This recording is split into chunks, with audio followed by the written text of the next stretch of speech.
Pois bem, 6 de janeiro, 19 horas, uma segunda-feira, dia em que a gente está atribuindo como sendo o primeiro dia do ano do ponto de vista do trabalho, né? A gente teve o nosso ano novo na semana passada, quarta-feira, dia 1º, e aí quinta e sexta, aquela emendada boa. E hoje o nosso primeiro dia, talvez aí do ingresso efetivo na vida profissional das pessoas. Muito boa noite a cada um de vocês, muito obrigado por vocês estarem comigo aqui. O tema é extremamente relevante. Digo a vocês que hoje eu fui à praia com meu filho, com a Dani, ele foi surfar e eu fiquei pensando sobre coisas envolvendo a reforma tributária e a questão da locação e fiz alguns cálculos, fiz alguns estudos e cheguei a conclusões que eu me vi na obrigação de dividir com vocês. Então esse é o motivo pelo qual eu trouxe vocês aqui hoje para esse bate-papo, cujo tema, o tópico está fixado aí, a questão dos imóveis de uso da família e que estão na propriedade da holding, da pessoa jurídica. Como é que isso fica na reforma tributária? Quero deixar aqui meu abraço apertado para todos os alunos que estão aqui, mas em especial para os membros do Globo da Morte, o meu Mastermind, que estão aqui conosco. Deem o seu boa noite aí, eu já vi alguns de vocês, eu vou ter dificuldade agora de passar o nome de todo mundo, mas deem o seu alô aí para que eu possa vê-los. Bom, pessoal, vamos lá, direto ao ponto, sem a gente perder tempo, porque tempo para a gente é algo extremamente caro. Eu estou me referindo à reforma tributária no que toca à regulamentação do PLP 68 de 2024, que foi aprovado no Congresso no finalzinho do ano, no apagar das luzes. Olha aí, ó, a galera do Globo da Morte, ó, Adriana Nicolino, Ana Paula, Marco Antônio, que prazer ter vocês aqui, que prazer. Então foi aprovado no finalzinho do ano de 2024 e está aguardando a sanção presidencial. A sanção tem prazo para acontecer até o dia 16, segundo os meus cálculos matemáticos, e a probabilidade é que ela aconteça realmente no finalzinho do prazo ali, dia 15 ou dia 16 é o mais provável. Professor Salomão, meu irmão, beijo no seu coração, você é um cara muito querido, muito especial, muito mesmo. Tenho o enorme prazer de dizer que você é meu amigo e tive a honra de ter você palestrando aqui no EPS in Rio no final do ano passado. E sabe que tem EPS in Rio 2025 aí pela frente. Vai ser um prazer contar com você. Então, em razão disso, a gente está no estudo e na expectativa das consequências dessa reforma tributária, aqui especificamente no universo imobiliário e também no universo das holdings. Primeira coisa que eu peço a vocês, cada um de vocês, tenham parcimônia e respeitem o processo das coisas. As pessoas ficam procurando respostas matemáticas para algo que não tem ainda resposta matemática. A gente está vivendo uma grande reforma tributária que está em andamento.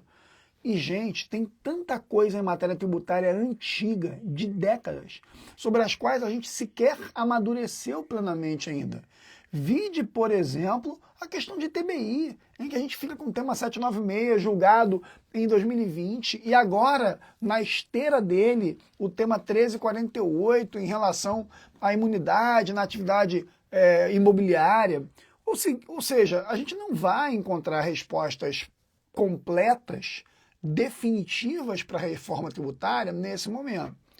Por outro lado, não nos é dado o direito de não tomar decisões, né? Foi a reunião que eu tive com os meus clientes no último dia 30, uma reunião de correria ali com os meus clientes, foi dia 30?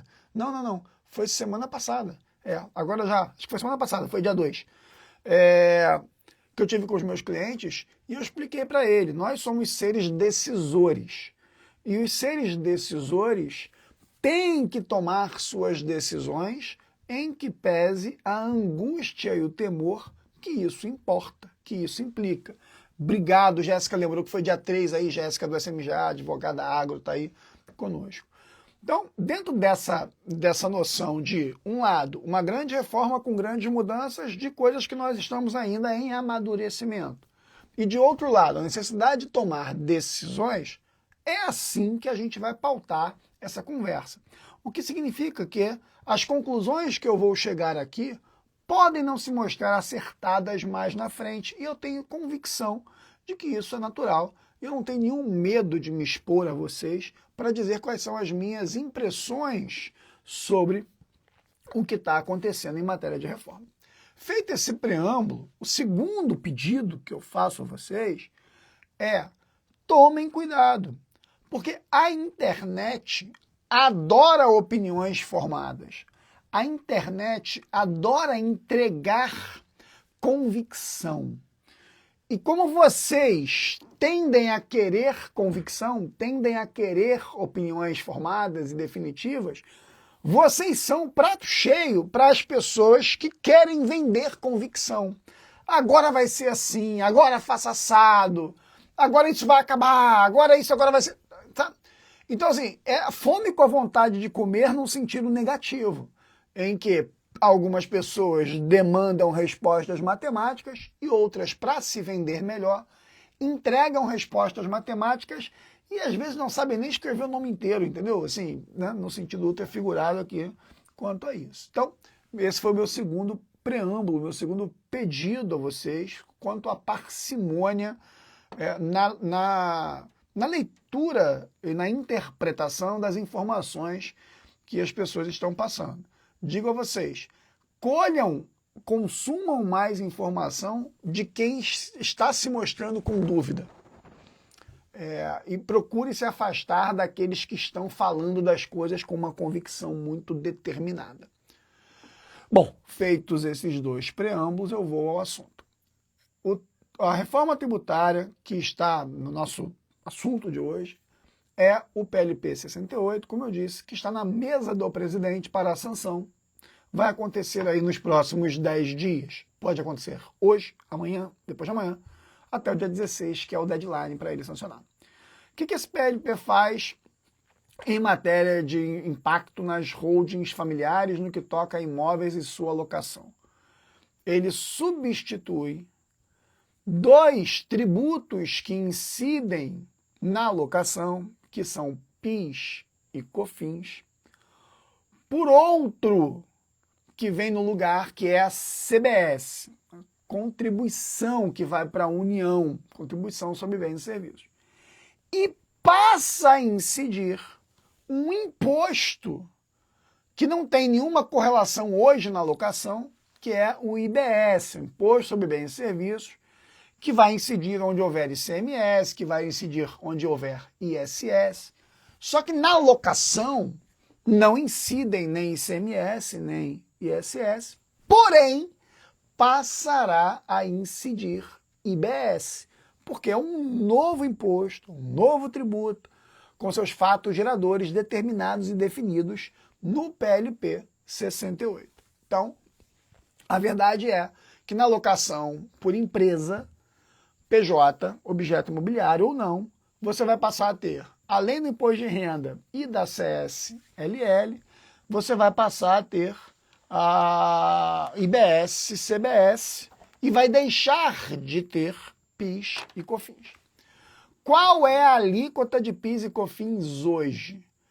3,65%. Então, a cada 100 que fatura de aluguel, 3,65% são relativos a PIS e COFINS. E qual é a alíquota que vem para o IVA, a duplinha IBS e CBS na locação? A alíquota será provavelmente, não está definida, de 28%. Caramba, Pablo, saem 3,65% para ingressar 28%. Não, porque a própria lei, o próprio projeto, né, PLP 68, prevê um redutor redutor da alíquota para locação imobiliária. Esse redutor é de 70%. Então, para uma alíquota provável de 28%, com o redutor de 70%, isso leva a uma alíquota de 8,4%. Todo mundo comigo presta atenção. Ah, eu já me perdi com números, vou sair da live. Beleza, tu vai continuar sem entender esse troço. Aí é contigo, meu irmão. Porque não vai ser sem dor esse negócio. Então, imagina uma empresa que aluga bens imóveis, ela vai continuar pagando no lucro presumido IR e a CSLL, normal, que tem ali uma alíquota total de 7,68 a um pouco mais, dependendo do faturamento, mas vamos botar 7,68. E no lugar de PIS e COFINS, que era 3,65, ela vai passar a pagar 8,4, o que realmente encarece a operação. Então, uma operação que tinha um custo tributário na locação de imóveis de 11,33 a partir de, porque ela é escalonada, em razão do faturamento, mas vamos botar 11,33, que é o somatório de imposto de renda, CSLL e PIS/COFINS, 11,33, vai passar a ter um custo provável de 16,08 entre IR, CSLL e IBS-CBS no lugar de PIS/COFINS. Então é um aumento tributário em torno de 5%, quase 5%. Até aqui, tudo bem para vocês? Eu não estou dizendo que aqui a gente vai criticar o sistema, o aumento, a gente não está aqui para isso. Aqui é uma aula técnica, aliás não é uma live, é uma aula. Aqui o objetivo é fazer vocês entenderem a dinâmica disso. Então, beleza. Tem umas situações que deixam isso um pouco mais leve, porque IBS e CBS são não cumulativos. Então, a empresa de locação, quando pagar suas despesas do cotidiano, onde houver IBS e CBS, vai se creditar nisso. Então, por exemplo, se uma empresa imobiliária comprar um imóvel de 1 milhão, de alguém que paga IBS e CBS, vai se creditar de 14% de 1 milhão, 140 mil. Por que 14%? Porque na compra e venda o redutor de IBS e CBS é de 50%. Então, se você tem uma alíquota provável de 28% para IBS e CBS, com o redutor você vai ter, que é de 50%, você vai ter 14%. Então, na hora que minha empresa comprar um imóvel de 1 milhão, desse 1 milhão que eu estou pagando, 140 mil eu vou me creditar. E aí eu vou deduzindo de IBS e CBS que eu teria que pagar ao receber os aluguéis dos meus locatários. Então, é um sistema interessante. Agora, vamos lá. Vamos jogar o jogo aqui do nosso tema, Ana Paula, do nosso tema. Tá? Qual é o jogo? A gente tem a situação comum no universo do planejamento patrimonial, do planejamento sucessório, de ter imóveis que são de uso da família e que estão na holding. Por isso, Ana, não é o inverso. São imóveis de uso na holding. Eles estão na holding e são de uso da pessoa física do sócio. É comum isso, né, pessoal? A casa que a família mora, que está na holding e é de uso da pessoa do sócio. Então, ele está na holding, na propriedade da holding, e é de uso do sócio. Paulo, e qual é o problema disso? É muito comum, né, Ana Paula? É muito comum, é super comum. Aliás, muitas holdings têm apenas isso, né? Tem apenas isso. Então, nesse contexto, a lei traz uma regra que é extremamente, fala, Vacari, presta atenção que tu vai gostar dessa conversa que a gente vai ter hoje, hein? A lei tem uma regra, o projeto de lei tem uma regra extremamente preocupante para as holdings. Lá no artigo 5º, incisos 1 e 4, e no artigo 57, artigo 5º, incisos 1 e 4, e artigo 57, ele prevê a incidência de IBS e CBS para os imóveis de uso de partes relacionadas. Parte relacionada é o sócio, é o parente do sócio, é a sociedade outra da qual o mesmo sócio é sócio. E é indiferente, Fernando, se o uso desse imóvel é a título oneroso ou se é a título gratuito. Então a tua pergunta sobre o comodato resolve, ele não altera em nada esse fato. Então a lei prevê, o projeto de lei prevê, artigo 57 do PL e artigo 5º, incisos 1 e 4 do PL, ok? 5º, incisos 1 e 4 e artigo 57 do PLP 68. Prevê que vai incidir a dupla IBS-CBS quando um imóvel da empresa estiver no uso da pessoa física do sócio, ou do parente do sócio, ou de outra empresa relacionada como parte relacionada, assim a lei define, vai incidir a duplinha IBS-CBS, o que significa 8,4%. E isso, claro, tem que gerar um alvoroço nas pessoas. As pessoas estão assim, cara, e agora, José, para onde? O que eu faço da minha vida e tal? Imagina, passar a pagar para usar o imóvel que é meu, é o sentimento do cliente, né?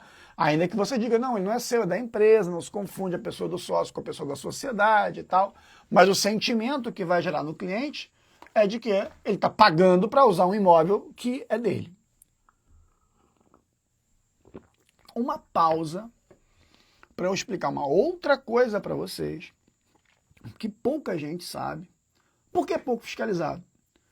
Já existe esse custo hoje com outro imposto, que é o imposto de renda pessoa física. A legislação de imposto de renda pessoa física, presta atenção, diz que quando uma pessoa física usa o imóvel de uma outra pessoa, isso gera para ela uma renda presumida, uma receita presumida, equivalente a 10% ao ano do valor do bem. Isso já existe, tá, pessoal? Tem ninguém inventando essa moda agora, não é da reforma tributária. Então, tecnicamente, quando uma pessoa física usa o imóvel que pertence a uma outra pessoa, física ou jurídica, o uso gratuito desse imóvel presume-se como uma espécie de renda, ainda que não haja efetivamente um pagamento. A lógica do legislador é disponibilidade financeira, disponibilidade econômica. Se eu uso o imóvel sem pagar, eu tenho uma disponibilidade equivalente a quanto eu pagaria de aluguel. E aí, como não tem um contrato de aluguel, como não tem um valor, é um uso, há uma base de cálculo presumida, equivalente a 10% do valor do bem ao ano. Façam comigo uma conta, por favor. Se você tiver um imóvel de R$1.200.000 na empresa, ele vale R$1.200.000 e o sócio usa gratuitamente, há uma presunção de que ele tenha um aluguel anual equivalente, uma vantagem econômica anual equivalente a 10% do valor desse bem. 10% do valor desse bem dá 120 mil. Seu imóvel de R$1.200.000, eu propositalmente botei R$1.200.000 para facilitar a nossa conversa. Então eu vou ter um valor de aluguel mensal, de renda presumida mensal, de R$10.000 todo mês. Teoricamente, eu, pessoa física, deveria, no meu ajuste anual, na declaração de imposto de renda, dizer, olha, além da receita que eu ganhei aqui como empregado, que eu ganhei aqui não sei o quê, eu declaro que eu ganhei 120 mil nesse ano por não pagar um aluguel. E sobre esses 120 mil, incidem imposto de renda à pessoa física. De novo, por favor, todo mundo, isso já existe. Isso não é uma novidade da reforma tributária. Só que existe uma baixíssima fiscalização sobre isso. Baixíssima. Tanto que as decisões jurisprudenciais, etc., as decisões sobre esse assunto são parcas, são pequenas, são poucas, porque não tem fiscalização. Sem ter fiscalização tem pouco litígio, tendo pouco litígio tem pouca decisão. Todo mundo está comigo? Maravilha. Agora prestem atenção. Segurem um pouquinho suas dúvidas, ao final eu posso até responder algumas dando tempo, mas prestem atenção no que eu vou explicar a vocês. A lei, o projeto de lei 68, o PLP 68, prevê a criação de um banco nacional de dados de imóveis. Isso vai viabilizar e facilitar a fiscalização quanto ao uso do imóvel por pessoas físicas que pertencem a outras pessoas. Então, quando tiver lá um imóvel cuja propriedade no cadastro está em nome da empresa, segura um pouquinho as dúvidas de vocês, já falei de comodato aqui, a lei prevê que é tanto para a sessão onerosa quanto para a sessão gratuita, tá? Exatamente, olha, comentário muito bom do Rocha aí, ó, as decisões do CARF a respeito foram oriundas da fiscalização por outros motivos, exatamente. É aquela coisa de foi fiscalizar uma coisa e encontrou outra. É isso, assim, porque não é palco. Agora, por conta de IBS, CBS, a criação do banco de imóveis vai abrir os olhos da Receita Federal para esse imposto de renda. Porque vai gerar o banco, então a fiscalização vai ser facilitada. Quando, Pablo? Por favor. Quando esse PLP vai ser sancionado agora, ele não tem nenhum efeito durante o ano 2025.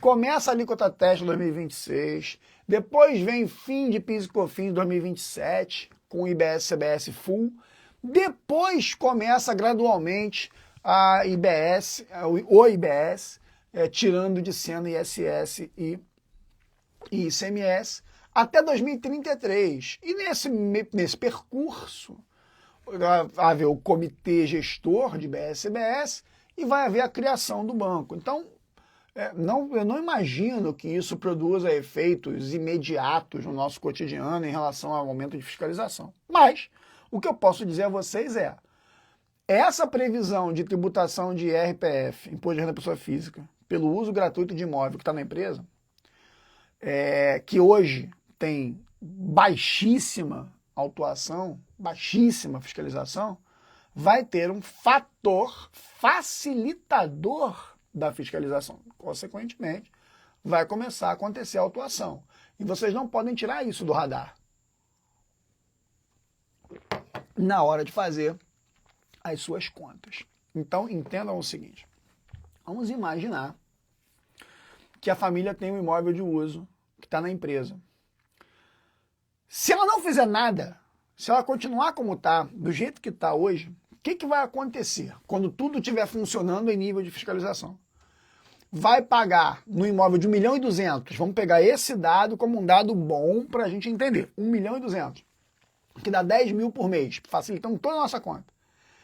Vai pagar o imposto de renda da pessoa física sobre isso. Vou chutar uma alíquota efetiva desse imposto de renda da pessoa física em torno de 7 a 10%.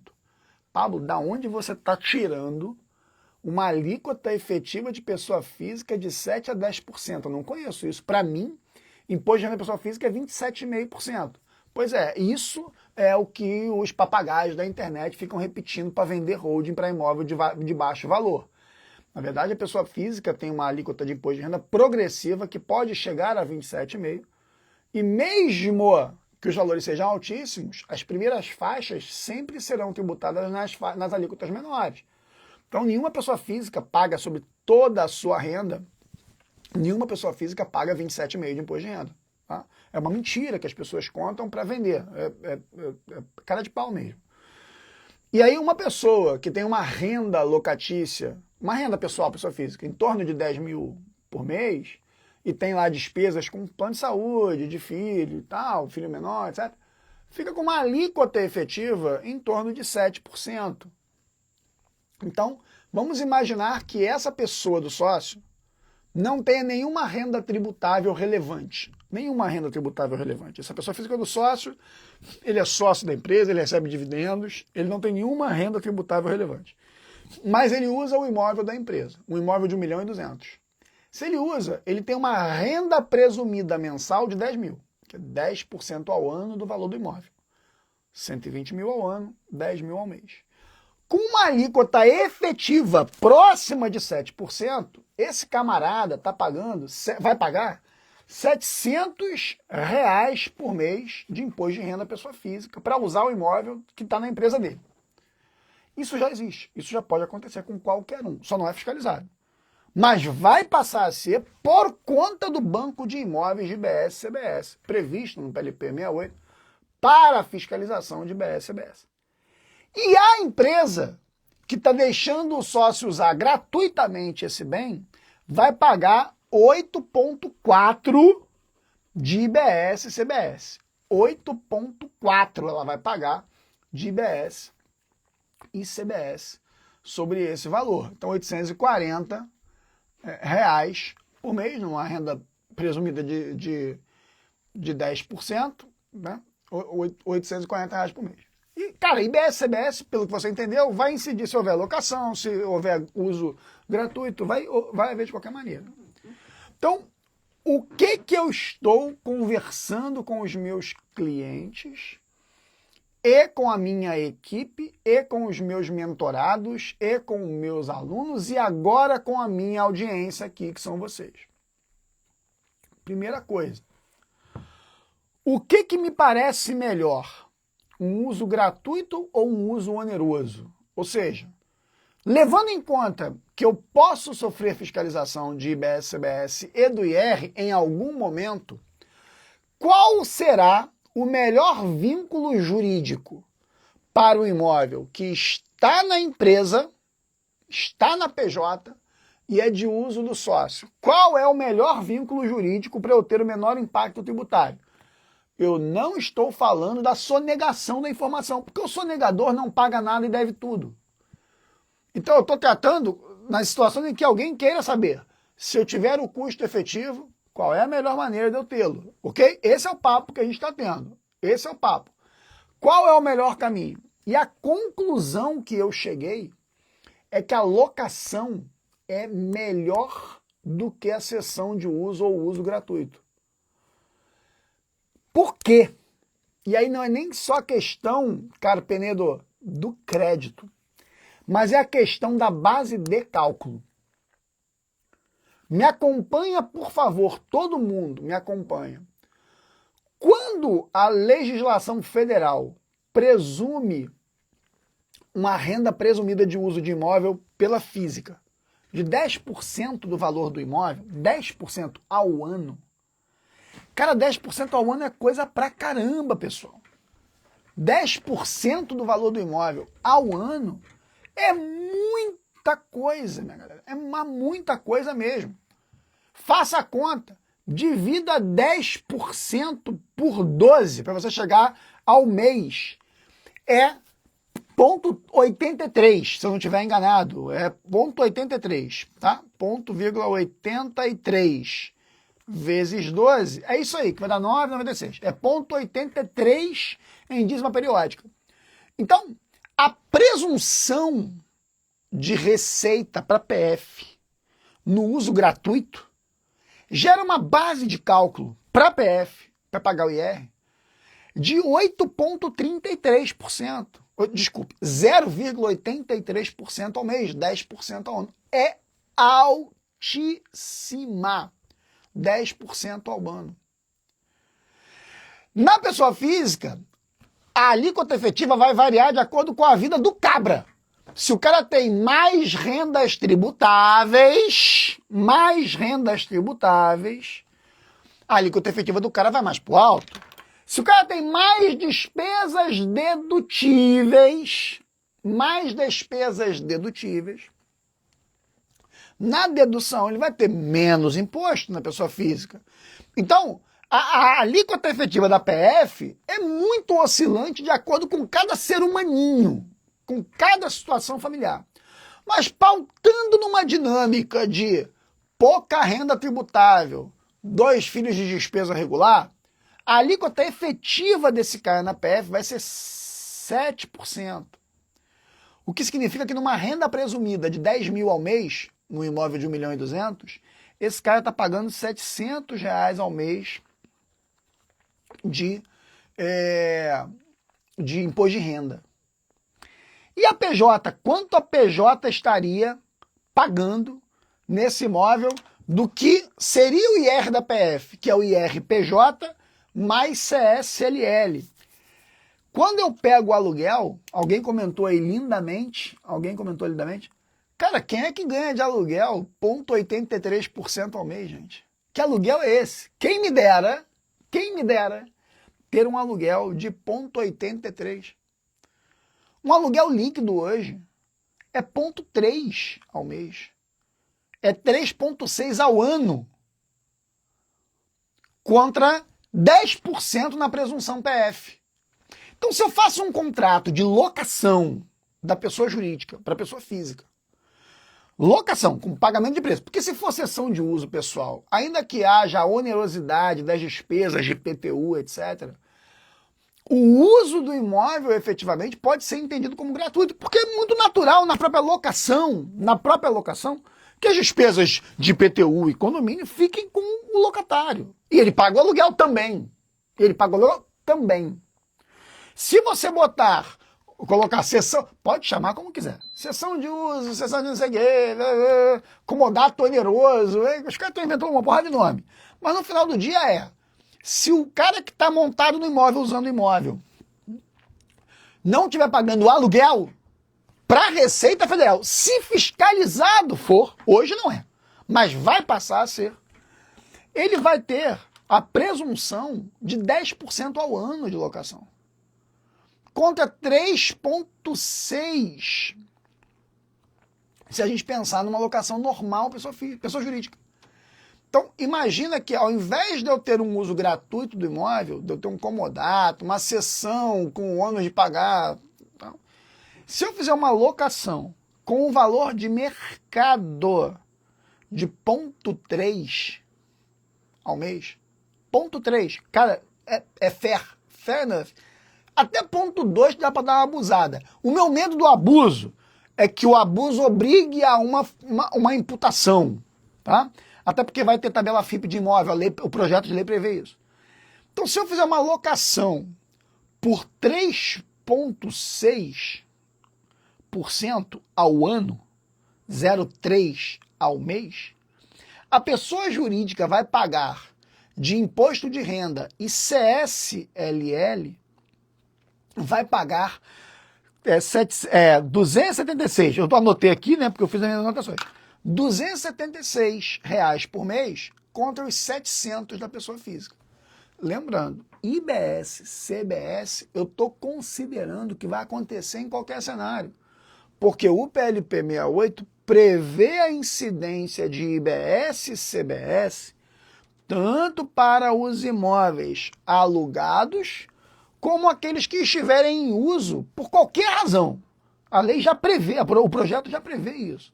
Então, IBS, CBS, eu estou considerando o seguinte, Pablo, entre alugar, fazer comodato, cessão de uso, deixar usar, emprestar, dar as chaves, meu irmão, dê o nome que você quiser. A lei está dizendo, o projeto está dizendo, vai incidir IBS, CBS. Então, IBS, CBS é um custo que eu estou contando com ele. Ponto. O outro efeito beleza, se a empresa empresta e não aluga, a empresa vai pagar IBS, CBS. Se a empresa aluga, a empresa vai pagar IBS, CBS, IR e CSLL. Aí você vai dizer, pô, Pablo, então é melhor emprestar, porque ela só vai pagar IBS, CBS. Aí eu vou dizer, pera lá, mas se de um lado, ao emprestar, a empresa paga só IBS, CBS, o sócio vai ter que pagar o IR. Hoje ele não é fiscalizado, mas em algum momento ele será.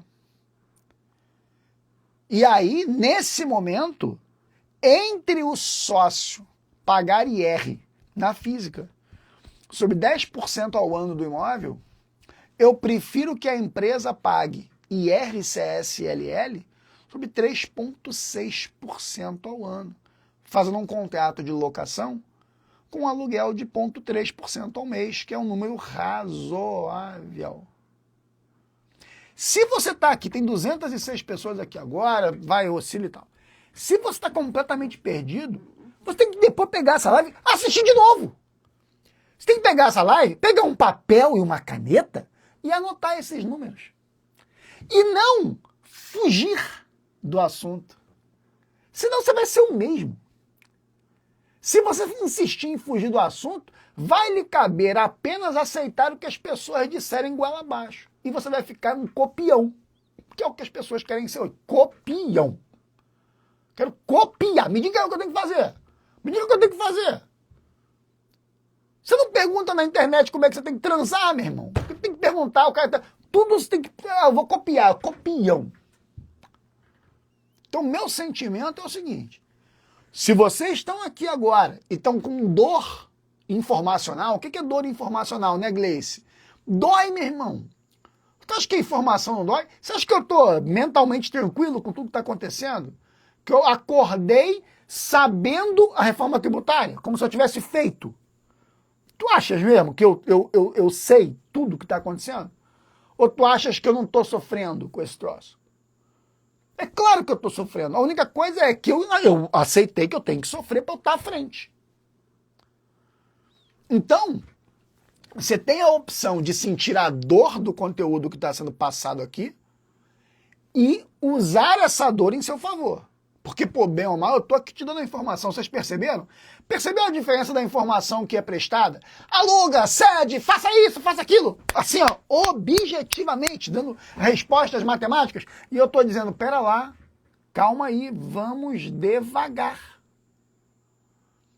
Façam contas. E eu fiz essas contas e eu cheguei a essas conclusões que eu estou dividindo com vocês aqui agora.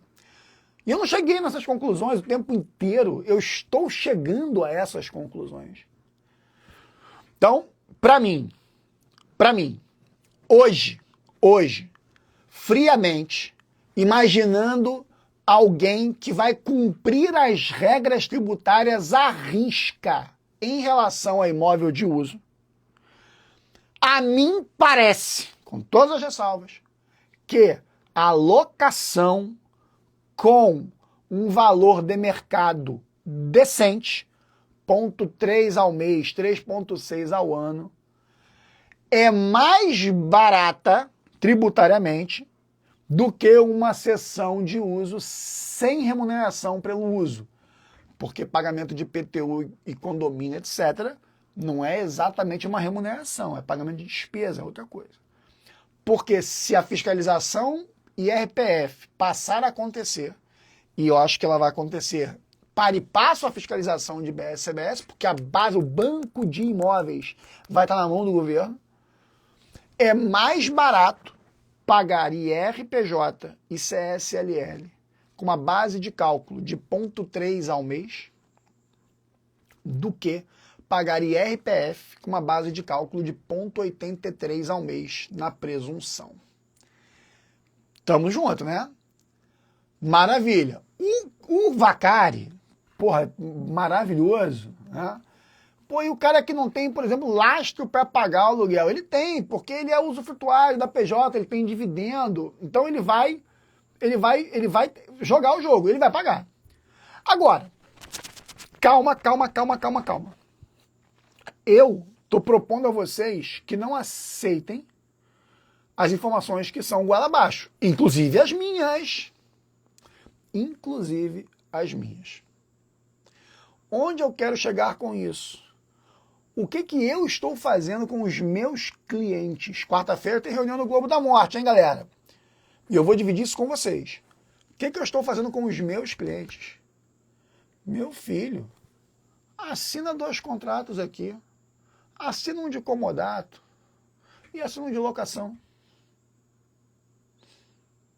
E no de comodato, prevê que, se o imóvel não for devolvido em tempo, etc., a remuneração vai ser equivalente a 0,3. E aí eu dou valor ao contrato em cima do 0,3. E eu fico na mão com o comodato e com a locação. E no final do dia eu vejo qual relação será mais interessante no momento futuro. Como eu disse, ninguém pode se achar entendedor pleno da reforma agora, a ponto de dar respostas firmes e matemáticas. Quem diz que está entendendo tudo, meu irmão, desculpa, está mal informado. Só que nós somos decisores. E como eu disse no EPS em Rio, quem estava no EPS em Rio no meu evento? Quando eu abri o EPS em Rio, que eu falei da palestra sobre mudanças, eu disse, o protagonista é aquele que decide, mesmo diante da angústia e do temor. Nós temos que tomar decisões agora. Nós temos que tomar decisões sobre o que fazer. E isso porque eu ainda vou fazer um comentário rápido sobre a alíquota transitória. Eu ainda vou comentar. 2 minutinhos eu vou comentar. Então, para vocês que estiveram lá, me ouviram falando sobre isso, né, cara? Neuzeni, Cris, Della Torre, vocês estavam lá. Pô, Luiz Couto, professor Luiz Couto. Uma galera, Patrícia, Jerusa, pô, lindo, Henrique Garcia, cara, tô feliz da vida. Ivânia, queridíssima membro do Globo da Morte. Então, assim, nesse momento, o que eu preciso só é que decisões eu tomo agora que me dão mais flexibilidade no futuro? Para que, com o amadurecimento das coisas, eu tenha ferramentas para escolher. É isso. E não o charlatanismo da questão de não é isso, vai ser assim, faça assim. Ninguém pode dizer isso. Não tem ninguém nesse planeta que hoje possa dizer exatamente como deve ser interpretada a coisa. Porque, cara, sinceramente, se isso passar a ser fiscalizado daqui 3 anos, 4 anos, sei lá, o cara provavelmente não vai entregar essa tributação de mão beijada. Tudo, assim, eu não sei. Outro assunto. Prestem atenção. A lei prevê, o projeto, que a despeito da alíquota efetiva de BS-CBS para alocação ficarem 8,4% prováveis, né? 8,4%, a lei prevê. Jefinho, meu irmão, Jefinho é o cara que cuida das minhas obras aqui em casa. Hoje eu estava na correria vendo o vidro do estacionamento, do pergolado das motos aqui. Então vamos lá. Tem uma previsão no PLP, está no artigo 487, pronto, 487 da última versão do PLP, a versão que está datada de 24 e foi protocolada dia 26 de dezembro. O 487 prevê o seguinte, olha, para os contratos de locação que já estiverem vigentes quando esta lei entrar em vigor, ela não entrou ainda, ela vai ser sancionada até o dia 16 e vai ser publicada. Então, quando essa lei for publicada, os contratos vigentes até a publicação desta lei, que ainda não aconteceu, poderá se optar por uma alíquota definitiva de IBS-CBS em 3,65%, no lugar do que serão os 8,4%. Num primeiro momento, a gente vai dizer, caramba, é muito melhor pagar 3,65% no lugar de pagar 8,4%. É muito melhor. Cara, não necessariamente. Não necessariamente. Por algumas razões. A primeira delas, entendam o seguinte. Não vai haver IBS-CBS em 2025. Só começa a ter em 2026. Em 2026, você vai ter alíquota teste, que somando IBS-CBS vai dar 1% ao mês. Com redutor, não importa, 1%. Só que é compensável com PIS e COFINS.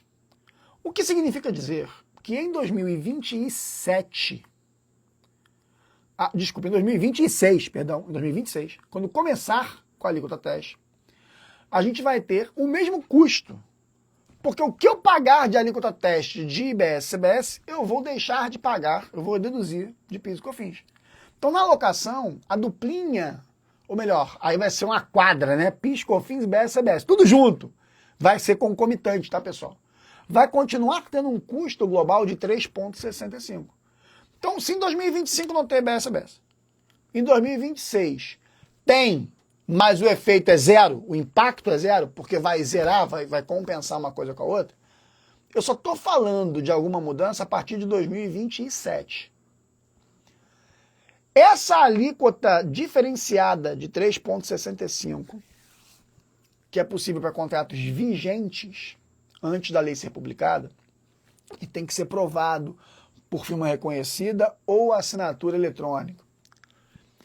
Se você fizer isso, vai acontecer um negócio interessante em 2028, na minha primeira leitura. E tudo que eu disser, nada tem de definitivo, porque eu tenho responsabilidade de que eu não tenho ainda a cognição integral do sistema. Talvez daqui 15 anos eu tenha alguma cognição mais próxima do integral. Mas no hoje, pela minha visão, quando chegar 2027, você vai ter o fim de PIS e COFINS com a CBS Full, a CBS integral, que vai dar uma alíquota total de 2 e pouquinho. E você vai ter ainda uma alíquota reduzida de IBS. Significa, pelas minhas contas iniciais, que em 2027 é provável que a gente pague na locação menos do que paga hoje. É provável. Vou ter que ler a lei 1 milhão de vezes, eu vou ter que estudar com os amigos, trocar ideia com outros professores. Mas na minha leitura, nesse momento, quando em 2025 não tem, tá tudo igual. 2026 tem, mas vai ter IBS, CBS, PIS, COFINS, um compensando o outro, vai zerar. Então 2026 não muda o número. Em 2027 vai sair PIS, COFINS, vai entrar CBS, perdão, mas o IBS vai estar com a alíquota reduzida. Pegando a redução, o custo na locação vai ficar menor. É o que me parece. Em 2028 também. Pelas contas que eu fiz, se isso que eu entendi até aqui for verdade, a alíquota transitória de 365 para contratos vigentes no residencial não valerá a pena. Porque ela só vai valer até 2028, dezembro, 31 de dezembro de 2028, para imóveis residenciais. E eu estou falando de imóvel de uso, a minha live é sobre imóvel de uso, não é para outra coisa, é imóvel de uso da pessoa física. Então, eu concluo até aqui que para imóveis residenciais não valerá a pena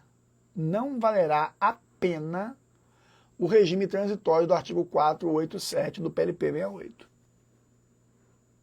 Para comerciais de longo prazo, sim, mas aí não é a live. A live é sobre imóveis de uso. Tá? Imóveis de uso.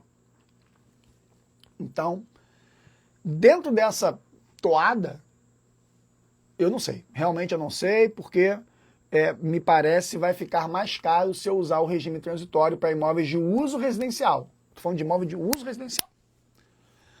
No final, para eu concluir a minha fala e abrir as suas perguntas, e quem quiser fazer pergunta, pode clicar aqui no interrogação e fazer a pergunta no interrogação do teu Instagram. Eu só vou responder pergunta feita lá, porque é mais fácil para eu enxergar, fixar, senão eu fico com o dedinho aqui.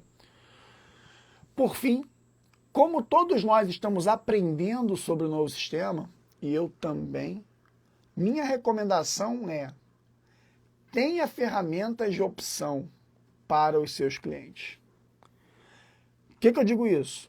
Antes da lei ser publicada, o que vai acontecer nos próximos 10 dias, tenha nas suas mãos, para imóveis de uso, contrato de locação a 0,3% ao mês, e de cessão gratuita, apenas com o ônus das despesas, e neste, colocando que o valor do contrato, ainda que não haja pagamento, é equivalente a 0,3%, tenha nas suas mãos os 2 contratos com firmas reconhecidas.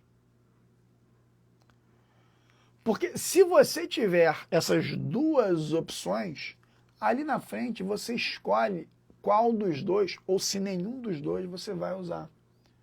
Inclusive para o regime transitório. Depois de 2028, para imóveis residenciais, não fará diferença se você assinou e reconheceu firma até a lei vir a ser publicada, o que vai acontecer daqui a pouquinho. Então, de fato, o que a gente precisa ter é opção. Você não pode ficar sem opção. Vamos lá agora. Resumão, para que eu possa responder perguntas para finalizar a live. IBS, CBS, PLP 68, que vai ser publicado, sancionado e publicado nos próximos 10 dias. Saem PIS, COFINS Vai dar lugar a CBS, sai ISS e ICMS, para dar lugar a eita, cara, já tá embolou tudo, né, cara? Para dar lugar a IBS, Imposto de Bens, sobre Bens e Serviços. Locação tem na pessoa jurídica, Imposto de Renda da Pessoa Jurídica, CSLL, PIS, COFINS. Sairão PIS, COFINS, no lugar entrarão CBS e somará IBS. Custo provável de IBS, CBS na locação, 8,4, fora Imposto de Renda da Pessoa Jurídica e CSLL.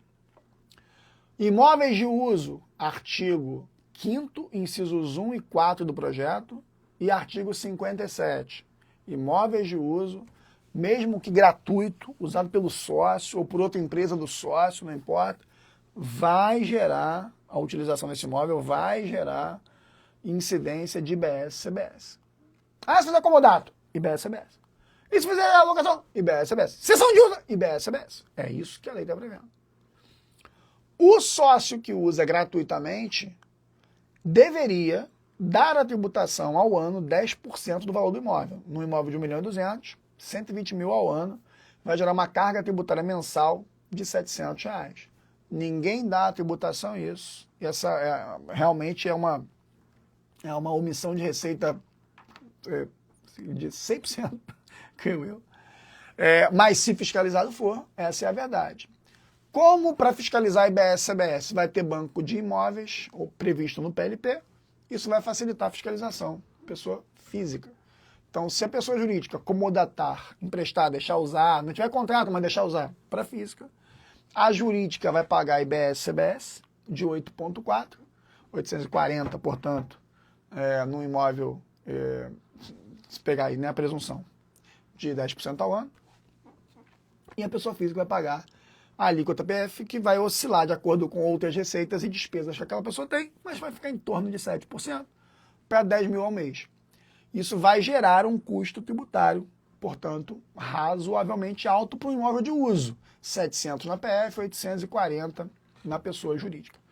Se essa pessoa jurídica, ao invés de emprestar, comodatar, alugar, e fixar um aluguel a valor de mercado, que jamais vai ser 10% ao ano, que imagina que a gente não consegue alugar esse troço, e botar um aluguel de 0,3 ao mês, e, portanto, 3,6% ao ano, isso vai tributar na pessoa jurídica de IR e CSLL em 7,68, que vai dar R$276, contra 700 da PF. Mais IBS, CBS, que vai ter de qualquer maneira. Então, o custo tributário, que ia ser 1.500, 1.600 aproximadamente, ele vai ser 1.000.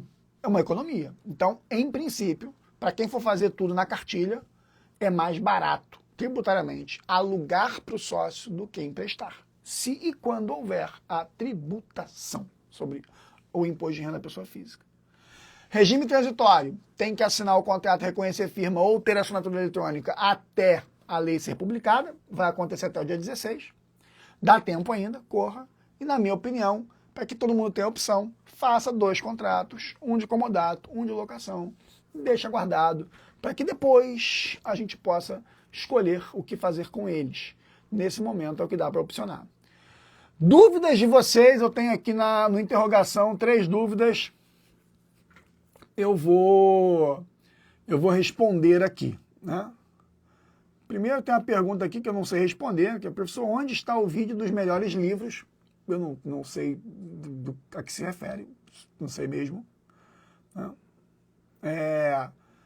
A pergunta que veio aqui, ó, é verdade que vai ser tributado na holding sobre a casa que o sócio mora? A minha live é totalmente sobre isso, talvez você tenha chegado agora, recomendo que assista a live completa depois, que eu vou deixar salva, mas sim, os bens de uso serão fato gerador, o uso de bens da empresa, de graça, ou pagos, não importa. Haverá fato gerador de IBS, CBS, da mesma maneira, artigo 57 do PLP 68, com o artigo 5º, incisos 1 e 4 do PLP 68. Vamos lá. Pergunta que eu respondi na caixinha de pergunta hoje. Acha mais vantajoso com a reforma fazer hold no Simples Nacional? A minha pergunta é, desde quando se pôde ter holding, seja ela holding pura, no sentido de participações societárias, ou de locação de imóveis no Simples Nacional. Você não pode. Tá? Lei Complementar 123 de 2006, artigo 3º, parágrafo 4º. Não se admite empresa no Simples que tem sócio PJ ou é sócio de PJ e, portanto, holding pura não pode estar no Simples. E artigo 17, inciso 15 da Lei Complementar 123, que está sendo alterado para pior. Com esse mesmo PLP 68, tá? Para quem não olhou ainda, o artigo 17, no seu inciso 15, está sendo modificado, a parte final dele está sendo afastada. Não se admite locação de imóvel próprio no regime do Simples Nacional. Ponto. Então, não vai fazer mais sentido, porque nunca pôde, nem vai poder, continua sem poder e assim vai. Prosseguindo com as perguntas. Também, essa pergunta foi feita na minha caixinha de perguntas, não tem nada a ver com a minha live, mas eu vou responder na grosseria. Não consigo deixar de ser generalista. Esse aluno mandou isso para mim na caixinha de pergunta hoje. Aí eu fui no Instagram do aluno. No Instagram do aluno, olha a minha resposta lá. Não tem a foto dele, tem uma foto de lado de uma parede com a logo, que eu não sei o que é. Pessoas compram pessoas, eu não compro logo, eu compro pessoas. As pessoas estão achando que ter Instagram institucional com o nome do escritório ou com a logo do escritório é melhor. Para com isso, bota a tua cara. E segundo, tá dizendo lá, especialista em resolver problemas jurídicos. Tá escrito isso na bio da pessoa que fez essa pergunta aí. Ó. Não consigo deixar de ser generalista. Aí a bio da pessoa é especialista em resolver problemas jurídicos. Imagina se essa pessoa vai deixar de ser generalista. Se ela mesma se mostra e se vê generalista, o mundo vai vê-la desse mesmo maneira. Se o sócio reside no imóvel que é a sede, não muda nada, Maria Luísa. Michelão, depois pergunta lá no coisa, hein? Vamos lá. Deixa eu ver aqui. Deixa eu ver as perguntas. Aqui do tema. Segura aí, pessoal, que eu tô tentando pegar aqui, tá? Ah, essa pergunta é maneiríssima. Boa, Carpenedo. Novos projetos. Seria interessante manter imóvel na PF? Cara, pois é. A gente está cogitando isso severamente, Carpenedo. Na reunião que tivemos dos sócios do escritório, do meu escritório, tá? Tem eu, que sou empresarialista, tem o André, que é civilista, tem o Eduardo, que é tributarista. A gente está entendendo que, em princípio, sim, pode ser super interessante, presta atenção, pode ser super interessante, para os imóveis de uso, integralizar a nua propriedade e reservar o usufruto para a PF. Lembrando que quando essa PF morrer, o usufruto é extinto. O que pode fazer sentido, antes de integralizar a nua na PJ, prestem atenção, instituir microfração de usufruto para a segunda e ou para a terceira gerações, reservando a maior parte do usufruto para a primeira geração e integralizando a nua na PJ. Artigo 1411 do Código Civil, com a cláusula do direito de acrescer. Aí você consegue manter o imóvel de uso em usufruto nas gerações, portanto, sem gerar IBS e CBS. Só que isso tem outras consequências que não podem ser ignoradas. A instituição de usufruto, não a reserva, mas a instituição de usufruto é fato gerador de TCMD, ainda que em pequena parcela. O direito de acrescer do usufruto, com certeza os estados vão entender que é fato gerador de TCMD. Então, a gente tem que ter, se o sócio usa dois imóveis, são dois fatos geradores diferentes, não muda nada na conversa. Absolutamente nada. Fossem 10, seria a mesma conversa. Então, assim, por que eu não estou trazendo essa solução como resolvível agora e definitiva, né?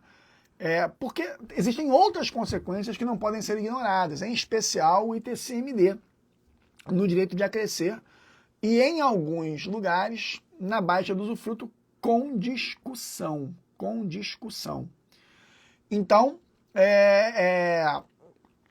assim, o Elvio, querido aluno, muito querido, mentorado individual e tal, falou, eu costumo não deixar o imóvel de uso na holding e tal.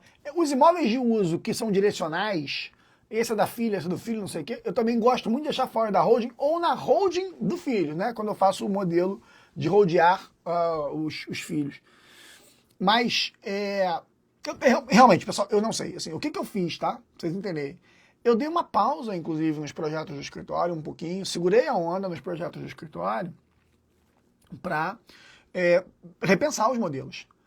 Grande Iate Fernandes, instrutor de tiro do Bunker, que é o clube de tiro onde eu estou vinculado, onde eu sou vinculado, me deu instruções. Quero que me dê mais instruções, tenho que fazer aulas particulares aí contigo. Estou me devendo esse tempo. Né? Então é isso, tá, ô Carpenedo? Em princípio, sobre IBS e CBS, os imóveis de uso ficarem na física, no uso fruto, ainda que a nua possa ser integralizada, é algo interessante aparentemente. Eu só não posso descartar as outras consequências disso. Maravilha, deixa eu continuar aqui, ver se eu consigo responder mais algumas aqui. Foi uma pergunta parecida do Carlos, aí eu não vou jogar aqui, mas parecida.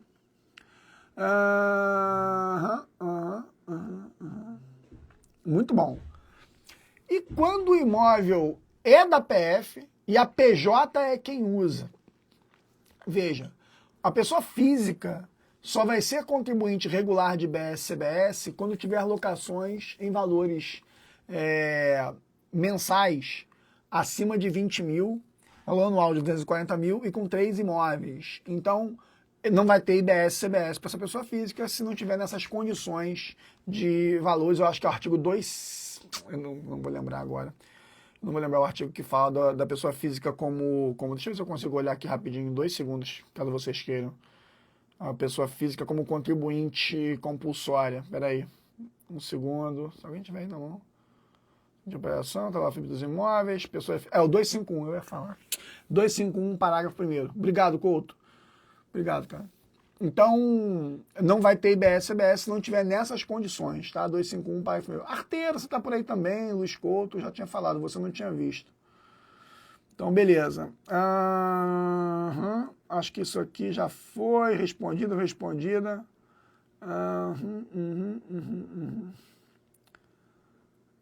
Beleza. Couto perguntou se eu falei da integralização da NUA, acabei de falar agora, né? Aí tu pegou, tu ouviu. Cara, é isso. Assim, eu não vou conseguir responder todas as perguntas. A gente já bateu mais de 1 hora de live, né?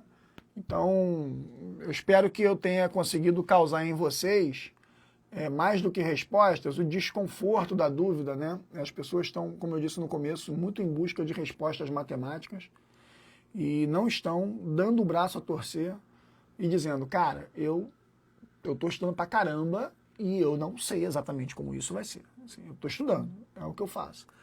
Né? Me assusta ver pessoas que, não sei, pouca experiência na advocacia, pouca experiência na docência, chegando a conclusões tão imediatistas, né? Tão rápidas, tão seguras. Eu fico pensando, cara, será que eu não estou enxergando e tal? Não sei. Tenho certeza que a live não foi leve, ela não foi palatável, especialmente o começo dela, em que eu dei uma porrada ali de números. Vai ficar gravada, eu recomendo severamente que vocês assistam de novo a live com papel e caneta. E anotem os números, os artigos e leiam, façam o seu dever de casa. Tá? Eu não cheguei onde eu cheguei sem ter feito meu dever de casa, entendeu? E as pessoas querem chegar, né, Couto, né, o arteiro? As pessoas querem chegar onde a gente chegou sem fazer o dever de casa. Assim, não vai chegar. Né? Não vai chegar. Eu queria atirar como o Iate Fernando atira. Eu não vou conseguir enquanto eu não estudar o suficiente, enquanto eu não repetir o suficiente. Né? E eu não tenho tempo para isso, não é minha profissão, não é o meu principal, não é? Então eu vou do jeito que dá. Agora, fala, Tiagão também tá aí, agora que eu vi, Lígia tá aí, lindona, Lígia, fez uma pergunta tão boa hoje na minha caixinha. Então, assim, eu não sei, se você almeja ser alguém que você admira, se comporte como aquela pessoa, tá?